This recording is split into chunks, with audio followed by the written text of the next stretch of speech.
Hi students, welcome to our YouTube channel. பயிற்சி 1.3ல 9வது கணக்கு. ஒரு விமானம் 500 கிலோமீட்டர் பை மணி வேகத்தில் பறக்கிறது. விமானம் d தொலைவு செல்வதற்கு ஆகும் காலத்தை t மணியில் சார்பாக குறிப்பிடுக. அப்போ ஒரு விமானம் எவ்வளவு வேகம் சொல்லியிருக்காங்க. வேகம் என்னப்பா? 500 கிலோமீட்டர் பை மணி.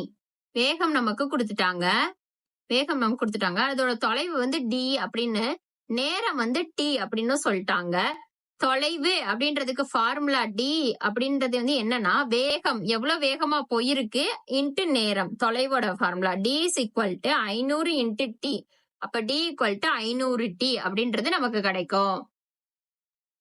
தொலைவோட ஃபார்முலா வேகம் எவ்வளவு வேகமா போகுது, எவ்வளவு காலத்துல போகுது, அந்த இதை வச்சு அது எவ்வளவு தொலைவு கடந்திருக்கும் அப்படின்றத நம்ம கண்டுபிடிக்கலாம். T is equal to 500 into டீன்னு நமக்கு கிடைக்கும். வேகம் 500, நேரம் டீன்னு. T is equal to 500 D.